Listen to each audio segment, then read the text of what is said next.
How to rebuild a vintage steam toy. This is part 11. A few tweaks and adjustments required to complete the job. I was going to edit this video yesterday, but after my flu vaccination and my pneumonia vaccination, I wasn't in a fit state to do so. So all day yesterday, which was Saturday, I just laid on the settee and played Skyrim, which is my favourite computer game on my Xbox One X. Today I'm feeling marginally better, so I'll carry on as normal. As in the last steam test, first of all I've filled the boiler. I've replaced the safety valve in the top of the boiler and I've nipped it up very slightly with a spanner. I don't really need to do this because it's got an O-ring underneath it. In this clip I'm lubricating all the moving parts. The piston in the cylinder is a bit of a strange thing. The piston itself seems to be a good fit in the cylinder, but the piston rod is definitely a rattle fit in the hole. When I tested the engine on compressed air, I noticed that the cylinder was single acting, so I think the rather large engineering tolerance between the piston rod and the actual hole that the piston rod comes out of is intentional, in order to vent the lower part of the cylinder. But the engine seems to run okay, and it's not really going to be used for running. I would think this is going to be an ornament for the rest of its life, and to be perfectly honest, with an engine of this age, I cannot recommend to the owner that he runs it anyway. Mechanically, the design of this engine is not very strong, and if you rotate the flywheel with pressure going to the cylinder, all of the parts bend. Apart from the crankshaft, that's okay. During the last steam test, I noticed that the water gauge was leaking down the left-hand side, so I used some JB Weld to fix this, and now it doesn't appear to be leaking, but it's leaking down the right-hand side. When I saw the leak in the last steam test, I thought, right, I'll use some JB Weld to see whether JB Weld fixes the leak. And it did. The fact that it's leaking at this side is just purely coincidental. So I'm going to take no chances. After this steam test, I'm going to put JB Weld all the way around the water gauge. As usual, I will stop speaking while the engine is running.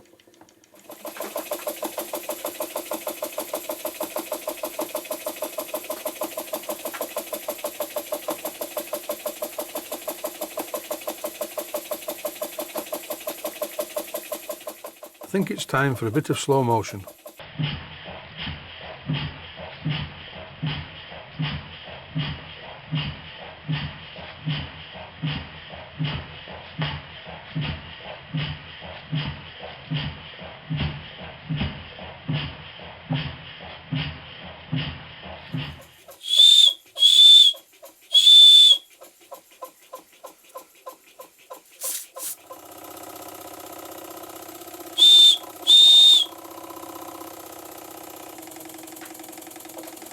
In case you're wondering why the flywheels changed colour, I was asked to do this by the owner because this is how it was painted to start with. As the water level drops in the gauge glass, it stopped leaking water, but you can see the marks where the water's been leaking. Now it's the very important safety valve test. The safety valve has just blown off, so I'm just holding it down, and when I let go it blows off again, so everything's fine there. I set it on compressed air to 20 pounds per square inch. What I have noticed about this engine is it uses up the oil in the lubricator very quickly, and you have to lubricate it frequently.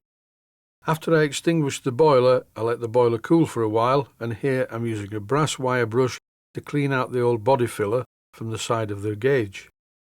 There's no pressure showing on the pressure gauge, of course, because it doesn't work, it's just a dummy. I'm showing you this clip to show you how I straightened up the whistle valve operating arm and the regulator operating arm. And as you can see in this clip, they look a lot better in line with each other. Before the boiler cooled, and there's a reason for that, because epoxy resin works a lot better in a warm environment than a cold environment, it will run much better into the joint. So before the boiler cools any further, I'm quickly mixing some JB Weld. And here, as I apply it to the side of the water gauge housing, you can see how it runs into place really well and becomes much less viscous. After I applied the JB Weld down one side of the water gauge, all I had to do was wipe off the surplus with a clean dry cloth. A fairly clean dry cloth. This time I'm taking no chances. I want both sides of the water gauge not to leak. So I applied the JB Weld to the other side, and here I'm repeating the process with the cloth to wipe off the surplus. And now, sit back and relax, because it's painting time. I'm applying a second coat of the red paint to the corner pieces of the base. I've realised I have an advantage.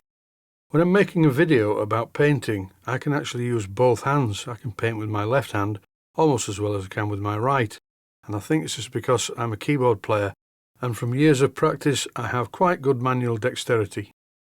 Nothing if not versatile. I mentioned in a previous video that I've been asked to write some articles for a magazine called Engineering in Miniature.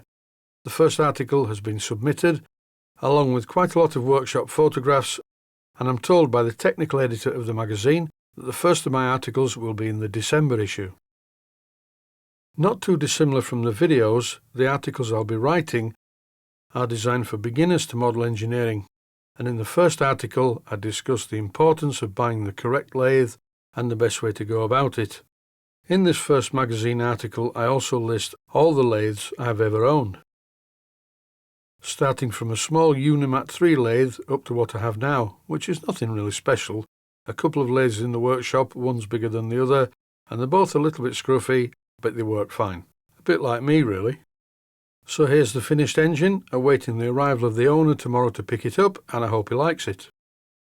Please feel free to do an A/B comparison with the video of the engine as I received it in part 1 of this series.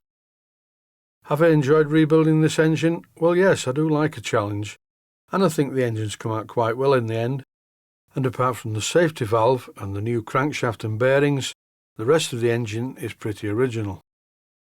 As I said earlier, this is a very old engine, and I really don't recommend that the owner runs it on steam, because a lot of the mechanical parts, being the original parts, are very weak. There's a fine line between doing a sympathetic restoration and making a new engine, and really I was very tempted on this one to remake the cylinder, but no, that's not what it's all about. It needs to retain its originality. And that's it for this one. Thanks for watching, and I hope you found it useful.